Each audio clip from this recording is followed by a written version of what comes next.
After World War II, a new eugenics was resurrected out of the bones and ashes of the old eugenics. The eugenics movement has been at the forefront to establish a new scientific racism that justifies oppression and exploitation and racism. En fait, le racisme fait partie intégrante des origines de la psychiatrie. The entire history of psychiatry, beginning with scientific conclusions that were made in the 1830s, was an effort to prove the intellectual inferiority of African Americans. Benjamin Rush is the father of modern psychiatry. And he is the one that gave us the term nigritude. He said that all blacks have inherited this disease. And this particular disease, it caused them to be inferior.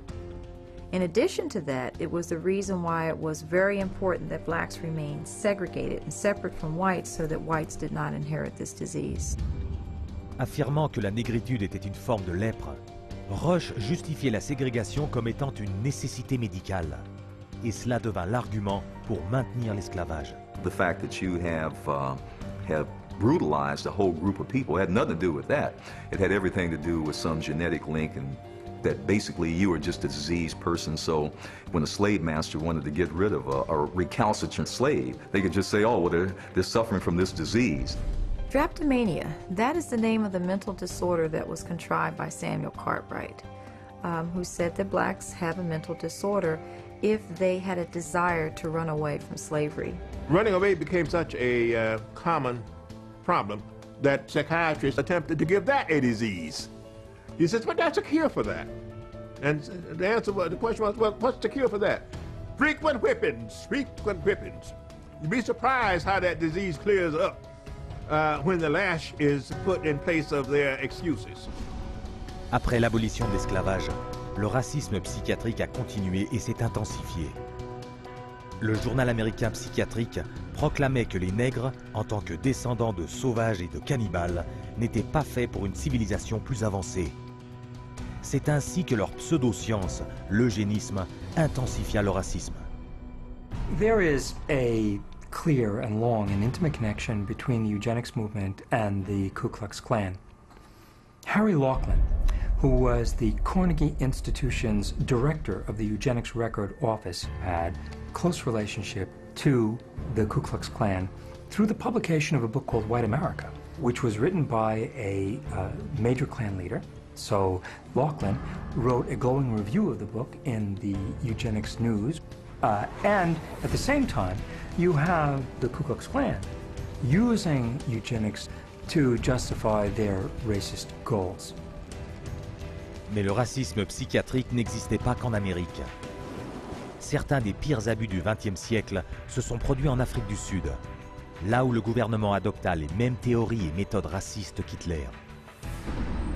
Ce n'était pas un hasard. Le Premier ministre avait étudié l'eugénisme dans ses études en Allemagne, sous l'influence des nazis dans les années 20. Dr. Henrik Verwoerd is regarded as the architect of apartheid. He saw South Africa as a divided state with whites, blacks and brown people living in totally separate areas, with black people having no rights whatsoever. L'apartheid fut l'occasion pour les psychiatres d'ouvrir des hôpitaux psychiatriques partout dans le pays, qui n'étaient en fait que des camps de travaux forcés. These places operated under a private company by the name of Smith, Mitchell and Company. They were saving money through the cheap accommodation for psychiatric patients while making a massive fortune out of money that Parliament had appropriated for medication. So it was a corrupt system. Lorsque cette exploitation fut enfin dénoncée, on découvrit que 67 000 prisonniers avaient péri, tandis que les psychiatres avaient perçu 117 millions de dollars de la part du gouvernement sud-africain. L'Organisation mondiale de la santé publia un rapport disant que la psychiatrie cultivait le racisme et que l'apartheid était comparable à la propriété et au commerce d'esclaves. En 1971, aux États-Unis, le psychiatre Jolie West perpétua le racisme psychiatrique en manigançant secrètement la thérapie par aversion appelée « Centre contre la violence ». Son projet, financé par l'État, implantait des électrodes dans le cerveau des mâles afro-américains et hispaniques quand ils se montraient violents. Si cela ne fonctionnait pas, il les castrait chimiquement avec des drogues. Quand cette proposition raciste se heurta à l'indignation du public, le projet fut vite enterré. Malgré la diminution des théories racistes implacables de la psychiatrie, elle n'était pas éliminée. En 1994, le psychologue Richard Ernstein, co-auteur du livre The Bell Curve, prétendait prouver que les Noirs étaient génétiquement inaptes et de ce fait inférieurs aux Blancs. The Bell Curve really argues a very old eugenics idea. It argues that people are born with different kinds of intellectual abilities, that these are inborn pretty much at birth. It goes back to the notion that somehow black people are genetically and biologically inferior to white people as a way to justify what was really its programs of social racism and social sexism. And you see that kind of thinking going on in public school testing and IQ testing and educational testing and tracking. And this new tool fit into that old mold. It was a new tool that could prove the intellectual inferiority of African Americans.